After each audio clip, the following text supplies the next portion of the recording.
Thank you, Your Excellency, for the great speech. And now let's begin with the first session of today, titled Between COP27 and COP28, Diplomatic Efforts of Middle Eastern Countries in Addressing Climate Change. This panel will be moderated by my great colleague, Mr. Awad al-Breki, who is the Chief Global Officer at Trends Research and Advisory. Good morning, everyone, and welcome to our fourth session. In our second day of our conference, I would like, on behalf of Dr. Mohammed Al-Ali, to welcome all of you in this panel. In this panel, the theme is titled Between COP28 and COP27 and 28, Diplomatic Effort of Middle Eastern Countries in Addressing Climate Change. We're going to initially focus on exploring the role of climate summits in facilitating a transition to a lower carbon economy. At the same time, we'll also try to explore how geopolitical factors relate to climate diplomacy.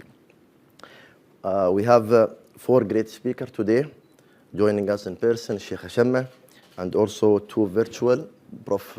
Bissos, and to immediate left, Nuran Atif, and also pre-recording speech by Osama Al-Johari. We're going to have initial 10-minute remarks from each speaker, then we're going to engage in Q&A session. And now let me introduce our esteemed panelists. Sheikh Asamah bin Sultan bin Khalifa Al Nahyan, Executive Director of UAE Independent Climate Change Accelerator, and she leads the Alliance for Global Sustainability. Sheikh Asamah is founder of Reset MENA and the founder of Sheikh Asamah bin Sultan Sustainability Initiative and the co-founder of Aurora 50. She currently serves as a member of UAE Circular Economy Council, UAE Center for Environmental Law and Policy, the Academy of International Business in MENA region. In 2020, Sheikh Asamah was appointed Honorary President of the Emirates Green Building Council and received the prestigious Twin Tower Award in 2021. In 2022, she was selected as the first woman from the GCC to participate in the Atlantic Council Global Energy Center's Women Leader in Energy and Climate Fellowship. To my immediate left, Ms. Nuran Atif. She is Regional Coordinator for Middle East and North Africa at the United Nations Environment Programme Finance Initiative. Also joining us, Osama Al-Johari, Assistant to the Prime Minister of Egypt and the Chairman of Information and Decision Support Center to the Egyptian Cabinet.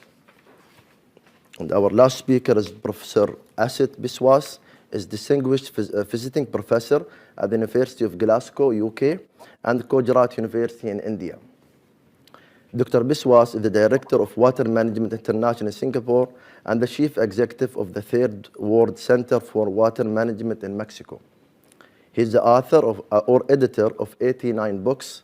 His work has been translated to more than 42 languages, and also the founder of International Journal of Water Resources Development, and it was its editor-in-chief for its first 29 years.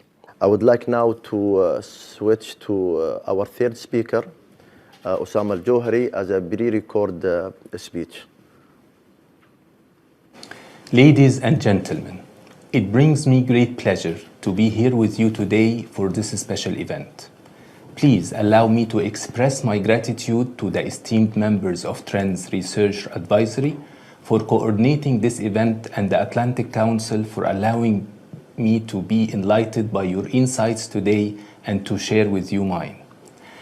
The world is faced with a multiple set of crises that are challenging the multilateral diplomatic process of facing the very hard issue that are facing planet Earth, particularly global warming. The climate change crisis is part of the greater ongoing worldwide globalization process where issues, including those associated with the environment, affect the world.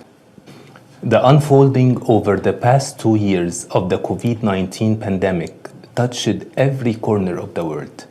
However, the issue from a scientific and environmental standpoint is undisputable. Given the scientific proofs of the danger posed by climatic transformations to countries, in terms of fires, hurricanes, floods, and even the overflow of island nations.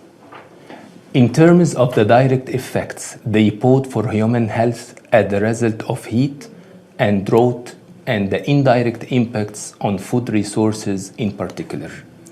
These dangers have made it especially necessary for nations to cooperate to work out solutions that no one country alone, no matter what its reaches or power, can deal with it. Unfortunately, despite the growing global tendency for cooperation, the classic geopolitical world of conflicts, competitions, and tensions didn't stop its dynamics of rivalries. The Ukrainian-Russian crisis that turned into war starting from February 24th this year complicated further world politics as the crisis turned into tensions between key intrinsic parties to the climate change issue by their responsibilities on global warming. Multilateral negotiations are becoming more difficult and complex. Aside from the polemics of who is responsible for the global warming, the impacts of global change are hard to ignore. Between 2030 and 2050, climate change is expected to cause approximately 250,000 additional deaths per year from malnutrition, malaria, diarrhea, and heat stress alone. The direct damage costs to health are estimated to be between 2 to 4 billion US dollars per year by 2030. Areas with weak health infrastructure, mostly in developing countries, will be the least able to cope without assistance to prepare and respond according to World Health Organization. Away from all the debates on the issue, at COP26, the United States and China issued a joint declaration committing to cooperate on a variety of climate change issues, including developing regulatory frameworks and environmental standards to reduce greenhouse gases emissions, encouraging decarbonization and electrification of end-use sectors, and fostering the circular economy. The declaration specifically recognized the role that methane emissions play in climate change, and both countries agreed to increase action to reduce methane emissions in the 2020s.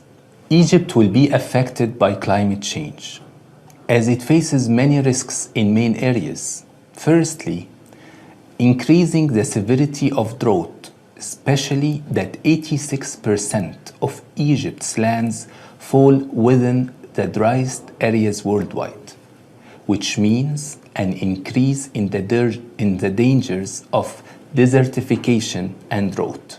Secondly, the rise of the Mediterranean Sea due to the melting of the ice of the two poles, thus threatening to drown vast inhabited areas.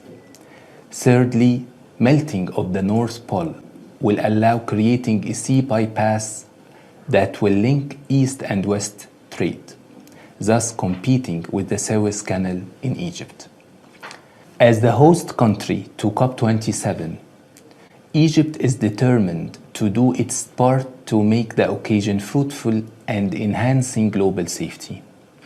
Egypt, in its role as a conference president, will spare no effort to ensure that COP27 becomes the moment when the world moved from negotiation to implementation and where words were translated to actions.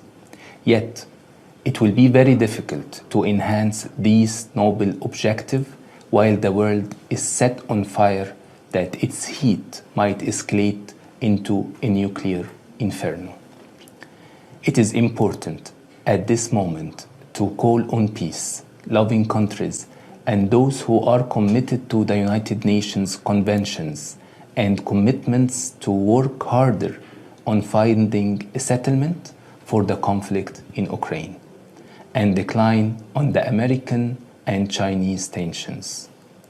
A truce during COP27 will be very much helpful to give more chances for thinking how to work the important issues of global warming and cooling the level of violence that might lead to escalation.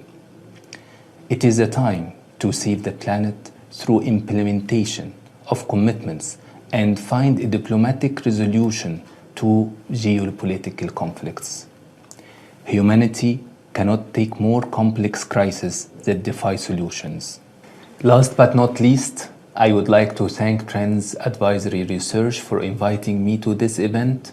Thank you and wish you fruitful and successful discussions. Thank you, Mr. Osama. If you hear us, so thank you for this pre-record presentation.